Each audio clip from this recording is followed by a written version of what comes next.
Kapag hindi nag-reply ang client, hindi ibig sabihin reject ka. Maraming sellers ang dito bumibigay. Pag walang reply, tahimik na rin sila. Pero ito ang totoo. Ang ghosting ay hindi no.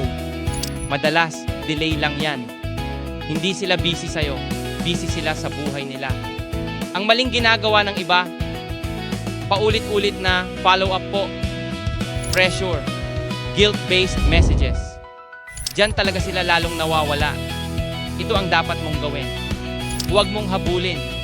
I-remind mo sila kung bakit sila unang naging interesado. Hindi tanong, hindi pilit. Sir, any update po? Try this. Sir, naalala ko lang nung nabanggit nyo na concern nyo yung time at convenience. Just sharing, may client kami na same situation and ito yung naging solution nila. Then you stop. Kapag may reply, good. Kapag wala, okay pa rin. Remember, ang confident seller, hindi takot sa katahimikan. Minsan, ang silence ang nagko-close.